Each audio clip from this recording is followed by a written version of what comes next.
Il y a ce qu'on appelle un génie dans un être humain. Il y a une compétence ici, qui est capable de ce que la nature a fait en 1 million d'années. Comme ça, en un après-midi. Si l'effort nécessaire est là, vous pouvez en faire un processus conscient. Si vous créez la situation nécessaire, la réussite est une chose assurée pour cette personne.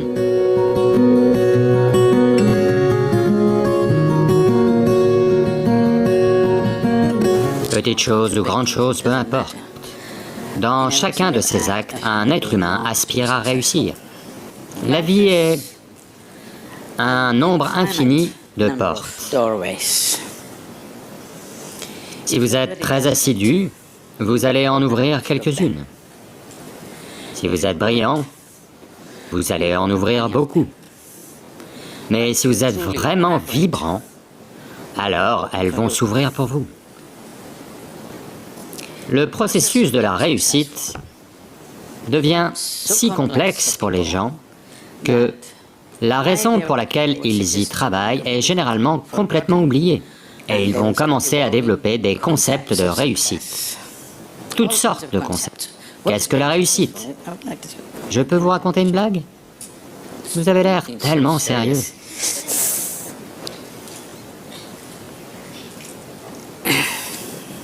Il y avait un homme en Inde qui s'appelait Shankaran Pillai. Ok? C'est comme John Smith.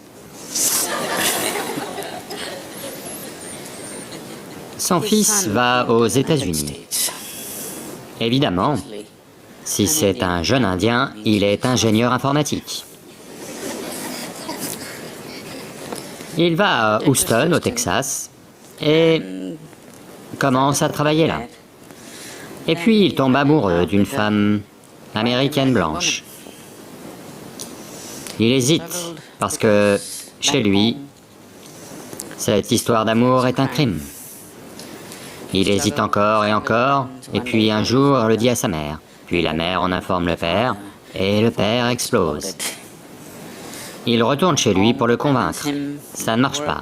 Parce que, en Inde, si vous devez vous marier, ils retracent votre arbre généalogique sur 5000 ans. Ils examinent la pureté génétique de la personne que vous épousez. Donc, quelqu'un qui vient d'ailleurs, une femme blanche d'Amérique, comment peux-tu l'épouser? Que sait-on de sa génétique? D'où vient-elle? Quelle est sa lignée? Donc, pas moyen de le convaincre. Il repart et, bien sûr, quand il revient de nouveau, il tombe amoureux. Et il continue. Alors le père le renie. Shankaran Pillai renie son fils. Je n'ai plus rien à voir avec toi. Mais les années passent et ils ont un garçon. Et les photos du garçon depuis sa naissance sont sur Facebook. Et la femme lui colle sous le nez. Et le petit bébé, il grandit tous les jours et tout ça. Lentement, vous savez. Vous avez renié le fils, mais le petit-fils, c'est autre chose. Lentement, en l'espace d'1 ou 2 ans, il tombe complètement amoureux de ce petit bébé qu'il n'a pas vu. Les choses avancent et des gens commencent à revenir des États-Unis. Ceux qui voyagent. Oh, il faut que tu vois ton petit-fils. Tu ne l'as pas vu. Oh, il faut que tu le vois. C'est le fruit de ta vie. Lentement, ça le travaille. Alors il décide cela. Il ne va pas voir le visage de son fils. Il va aller en Amérique et ne verra que le visage du petit-fils. Et bien sûr, il ne regardera pas cette femme blanche. Alors il arrive en Amérique et un garçon de 7 ans, plein d'énergie, ils vivent dans un petit ranch, il court partout, fait toutes sortes de choses. Il est complètement séduit par ce petit bonhomme. Puis ce petit garçon un jour lui dit « Grand-père, viens, je vais te montrer mes talents au tir à l'arc. » Il l'emmène vers la grange et il rentre dans la grange et là il voit 8 cibles. Toutes avec la flèche en plein dans le mille. Shankaran Pillai voit ça et il se dit « Oh, ça c'est mon petit-fils. » Il repense à tous les grands archers légendaires de l'Inde. Vous savez, Arjuna et Eklavya et il voit l'avenir, toutes les médailles d'or olympiques tombant du ciel. Alors il lui demande, « À quelle distance as-tu tiré ?» Le garçon répond, « À 20 mètres. » Quoi? À 20 mètres? 8 cibles, et tu les as tirées en plein dans le mille. Comment fais-tu ça? Alors le garçon répond, « Grand-père, d'abord je tire et ensuite je peins les cibles. » Donc, ces concepts sur la réussite peuvent être très handicapants. Et j'ai continuellement été avec des gens qui ont atteint un certain niveau de réussite. Et leur concept de la réussite, leur vie ne correspond pas à leur concept de la réussite. Et elles le brisent. Et ils pensent que quelque chose tourne mal. Ça ne tourne pas mal, ils sont juste en train de s'améliorer, les situations les poussent en avant, mais leur concept s'effondre. Donc ils souffrent de leur réussite. Vous verrez tout un tas de gens traverser ce genre de choses. Quand on parle de réussite, je suis sûr que vous avez déjà tous des plans sur la façon de déployer cette réussite dans votre vie. Vous avez fait vos plans. Un plan, c'est bien. Mais les plans, à nouveau, peuvent être rattrapés par les choses parce que vous planifiez à partir de ce que vous savez aujourd'hui. Personne ne peut planifier à partir de quelque chose qu'il ne sait pas. Votre plan veut dire que vous exagérez aujourd'hui et vous en faites un demain. En ce moment, vous êtes ici, à un certain niveau. Maintenant, vous pensez, mon plan, c'est qu'il faut que ce soit 10 fois plus dans tant d'années, ou n'importe, ou 100 fois, ou 1 million de fois, ou n'importe.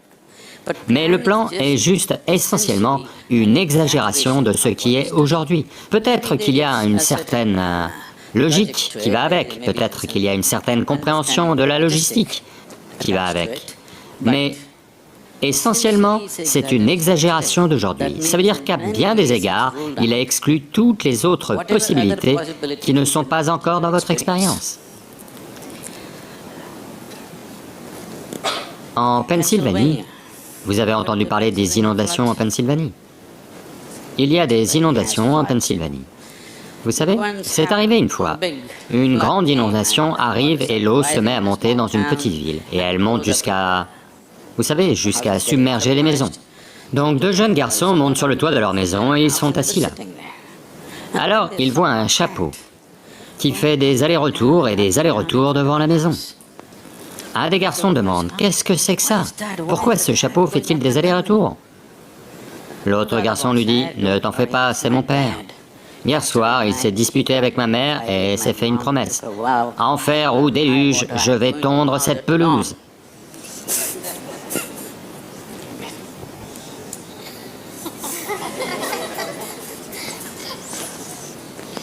Donc, les plans peuvent être abêtissants. C'est bien d'avoir un plan, mais c'est plus important que vous ayez un objectif. Si vous avez un objectif, les plans vont évoluer. Des choses vont se passer, les plans vont s'écrouler, de nouvelles choses vont apparaître. Tout ce qui doit arriver va arriver. Si vous vous tenez à un certain objectif, les autres choses vont juste servir cet objectif.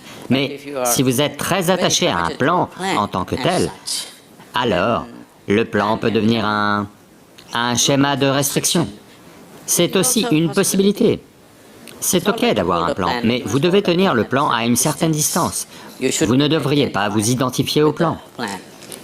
Le processus de la réussite... Voyez, essentiellement, la réussite est un désir en chaque être humain. Vous pouvez y ajouter un peu de feu et en faire votre passion. Mais si ça devient un besoin en vous, que vous devez réussir, autrement vous allez souffrir, alors vous allez vers un problème, un gros problème. Nos passions peuvent se transformer en poison. Si l'on commence à devenir rancunier, quand ces passions ne s'accomplissent pas.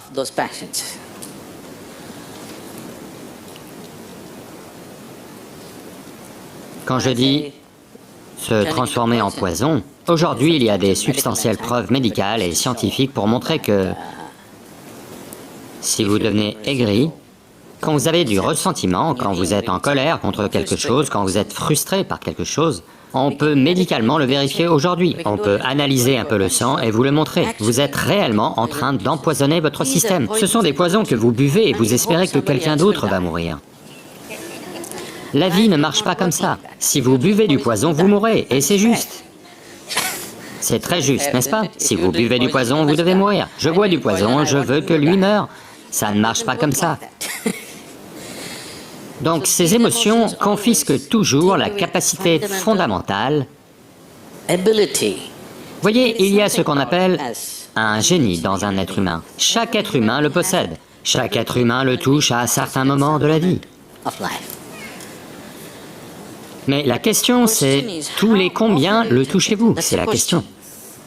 Vous avez étincelé une fois dans votre vie, ce n'est pas assez. Vous devez faire des étincelles tout le temps, n'est-ce pas? Qu'est-ce que le génie? Il y a beaucoup de façons de le voir. Une façon très simple de le voir, c'est... Quand on parle d'intelligence, on pense toujours à la pensée logique. Non. La pensée logique n'aura plus aucun sens d'ici probablement 25 ans. Parce que votre ordinateur sera peut-être capable d'explorer toutes les permutations et combinaisons de la pensée logique bien plus vite et mieux que vous n'en êtes capable. Donc toucher le génie veut dire que il y a une autre dimension d'intelligence en vous. Qu'avez-vous mangé au petit déjeuner? Voyez, il a mangé un poulet. Pendant l'après-midi, ce poulet s'est transformé en un être humain. Si vous demandez à Charles Darwin combien de temps ça prend à un poulet de devenir un être humain, il va vous répondre en millions d'années. Et le voilà, en un après-midi, il transforme un poulet en un être humain. Donc, il y a une intelligence ici, il y a une compétence ici, qui est capable de ce que la nature a fait en 1 million d'années. Comme ça, en un après-midi. La seule chose, c'est que c'est un état inconscient d'intelligence. Tout ce qui est inconscient, si l'effort nécessaire est là, vous pouvez en faire un processus conscient. Dans votre processus conscient, si cette intelligence, même une goutte de cette intelligence, est disponible pour vous, soudain, la vie va étinceler comme si c'était magique. Ce pourquoi tout le monde trime, vous pouvez simplement le faire. Maintenant, quand je dis intelligence, les gens vont toujours penser ça. Si vous dites intelligence et leur demandez de le montrer en langage des signes, ils vont toujours dire ça, n'est-ce pas? Ils ne vont jamais dire ça ou ça ou ça. Mais une cellule dans votre corps fait plus que ce que votre cerveau ne pourra jamais faire. Une seule molécule d'ADN remplit tellement de millions de fonctions en 1 minute que vous ne pourrez jamais le comprendre. Oui ou non? Donc en yoga, dans les systèmes yogiques, dans les sciences yogiques, on ne considère jamais rien comme le mental. Le mental n'existe pas. Il y a un corps physique, il y a un corps mental. Donc vous apprenez à penser à travers votre corps. Vous savez, la séance est courte, ce n'est pas un domaine que l'on va aborder maintenant, mais je dois vous dire ceci. Il y a beaucoup de choses, personnellement, que je fais en même temps. Maintenant, les gens arrivent et me disent, à l'instant, j'arrive ici, quelqu'un arrive et me dit, Sadhguru, ces plans de construction doivent être faits, parce que nous faisons tout nous-mêmes. Maintenant, d'ici à ce que je m'en aille, le plan du bâtiment sera prêt pendant que je parle ici, parce que 12 à 14 canaux sont réellement toujours actifs dans ma tête. Ce n'est pas que dans la tête, vous apprenez à penser à travers votre corps. Apprendre à penser à travers votre corps ne vous donnera jamais mal à la tête, c'est la meilleure partie de la chose. Maintenant, avec toutes ces responsabilités et ces milliers de choses en même temps, n'êtes-vous pas stressé? Il n'y a rien de tel, parce que vous utilisez une dimension plus profonde de vous-même, et tout le monde en est capable, et tout le monde l'a. Vous n'avez peut-être pas le même niveau d'intellect que quelqu'un d'autre. Cela dépend toujours de chaque personne. Mais tous, si vous mangez une carotte, vous pouvez la digérer. Ça veut dire que vous avez une autre dimension d'intelligence. Oui.